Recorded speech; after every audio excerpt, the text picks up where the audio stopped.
वैष्णवी प्रेमसुद्गत्रे अहं जिजाऊ कन्यालय इति नवमी कक्षा पठामि।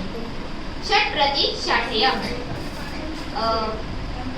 बकस्य शृगालस्य च मित्रता अस्ति। एकदा शृगाल बकः भोजनार्थं स्वं गृहम् आयति। शृगाल स्थालिकायां पायसं परिवेशयति।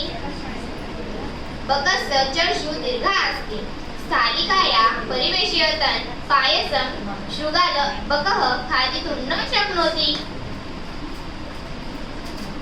शृगाल तस्य उपहासं करोति।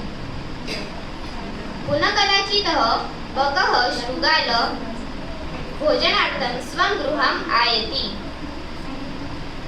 तदा सः गालन्तिकायां पायसं परिवेशयति।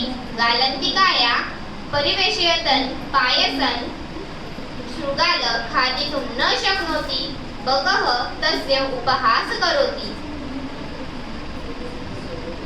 शृगाल अवगच्छति, मम पूर्वकृतस्य एतत् फलम् इति सः मित्रतस्य क्षमा प्रार्थयेत्। तयोः मित्रता दृढा भवति। धन्यवाद। अहं कुमारी राजस्वी नारायण शिकोकार अस्मि।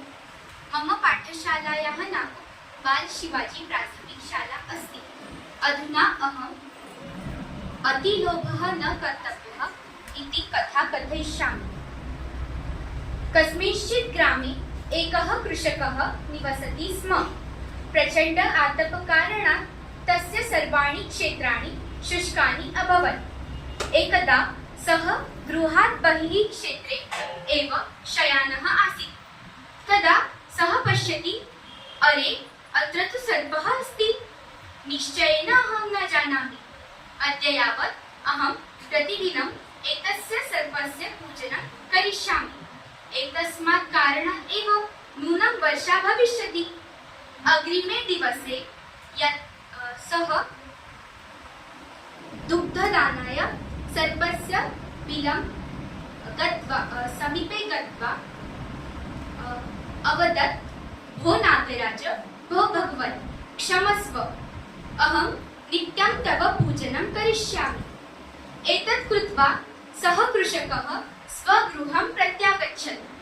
प्रातः काले सर्पस्य बिलम् उपगम्य सः पश्यति यत् दुग्धपात्रे एका सुवर्णमुद्रा अस्ति। कृषकः प्रसन्नः अभवत्। प्रतिदिनं कृषकः सर्पाय कृते दुग्धं ददाति स्म। सर्पः तस्मै प्रतिदिनं सुवर्णमुद्रां ददाति स्म। क्रमेण कृषकः सुस्थः भवितुम् आरब्धवान्।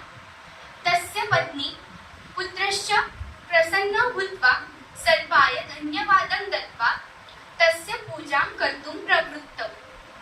एकदा कृषकः कार्यवशात् ग्रामात् बहिः गच्छन् आसीत्।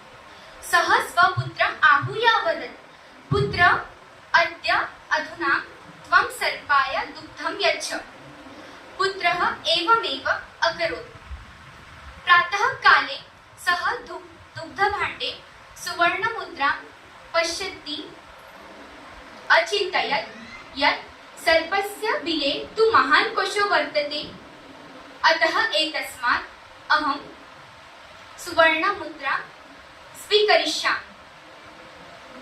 अग्रिमे दिवसे यदा सः सर्पस्य पार्श्वे आगच्छत्, तदा सहसैव सः दण्डेन सर्पस्य ताडनं प्रारभत।